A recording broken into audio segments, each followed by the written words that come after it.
Shalom, selamat pagi Bapak Ibu yang dikasihi Tuhan Yesus. Puji syukur hari ini kita kembali bertemu dalam renungan Gereja Po Kemang Pratama. Mari kita bersatu dalam doa. Terima kasih Tuhan untuk anugerah-Mu dalam hidup kami.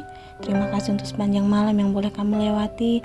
Tuhan telah menolong memelihara kehidupan kami. Pada pagi hari ini Tuhan, kami mau membuka hati kami untuk bersama-sama merenungkan tentang kebenaran firman-Mu. Biarlah setiap firman-Mu yang akan kami renungkan di pagi hari ini menjadi kekuatan kami untuk melakukan berbagai aktivitas kami di sepanjang hari ini. Di dalam nama Tuhan Yesus kami berdoa dan mengucap syukur, haleluya, amin.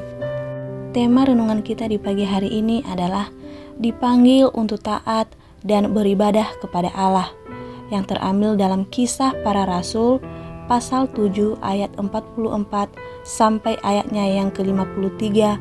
Beginilah firman Tuhan.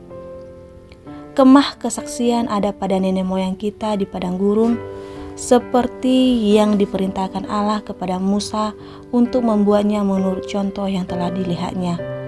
Kemah itu yang diterima nenek moyang kita dan yang dengan pimpinan Yosua dibawa masuk ke tanah ini, yaitu waktu tanah ini direbut dari bangsa-bangsa lain yang dihalau Allah dari depan nenek moyang kita. Demikianlah sampai kepada zaman Daud. Daud telah mendapat kasih karunia di hadapan Allah dan ia memohon supaya ia diperkenankan untuk mendirikan suatu tempat kediaman bagi Allah Yakub. Tetapi Salomo lah yang mendirikan sebuah rumah untuk Allah. Tetapi Yang Maha Tinggi tidak diam di dalam apa yang dibuat oleh tangan manusia, seperti yang dikatakan oleh Nabi, "Langit adalah tahtaku dan bumi adalah tumpuan kakiku. Rumah apakah yang akan kamu dirikan bagiku? Demikian firman Tuhan. Tempat apakah yang akan menjadi perhatianku? Bukankah tanganku sendiri yang membuat semuanya ini? Hai orang-orang yang keras kepala dan yang tidak bersunat hati, dan telinga kamu selalu menantang Roh Kudus, sama seperti nenek moyangmu, demikian juga kamu. Siapakah dari nabi-nabi yang tidak dianiaya oleh nenek moyangmu?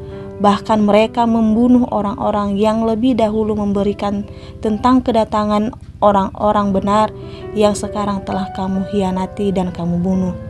Kamu telah menerima hukum Taurat yang disampaikan oleh malaikat-malaikat, akan tetapi kamu tidak menurutinya." Sejauh demikian pembacaan firman Tuhan.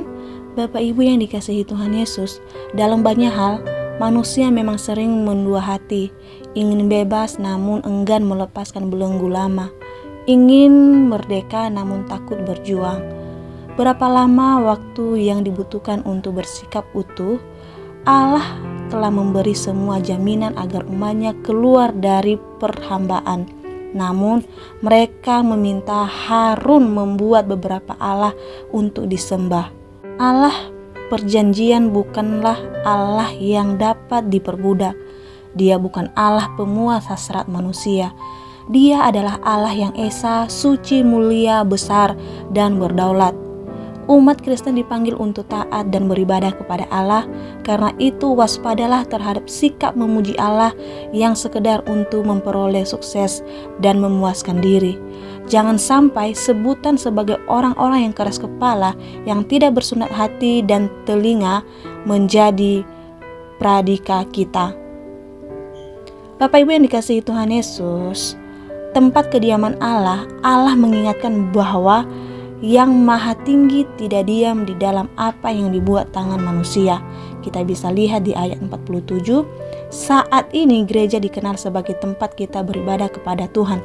Namun tidak berarti bahwa Tuhan hanya dapat dijumpai di gereja. Gereja hanyalah saranan perjumpaan dan pengajaran Tuhan kepada umatnya. Yang terpenting dalam perjumpaan itu adalah sikap kita bersekutu dengannya dan bagaimana kita mempraktekkan iman kita kepada Tuhan dalam sikap kita dan perbuatan kita sehari-hari. Sejauh demikian pembacaan firman Tuhan di pagi hari ini. Mari kita kembali berdoa. Tuhan, terima kasih untuk firman-Mu yang telah kami renungkan di pagi hari ini. Firman-Mu mengajarkan kami untuk tetap taat dan setia kepada-Mu. Ajarkan kami Tuhan untuk tetap mengandalkan Engkau dalam kehidupan kami. Dan biarlah setiap ibadah kami semuanya berkenan di hadapan-Mu. Berkati kami sepanjang hari ini. Biarlah apapun yang kami kerjakan, apapun yang kami perbuat, semuanya seturut sesuai dengan kehendak-Mu. Di dalam nama Tuhan Yesus kami berdoa dan mengucapkan syukur atas setiap kebaikan Tuhan dalam hidup kami. Haleluya. Amin. Selamat beraktivitas kembali. Tuhan Yesus memberkati.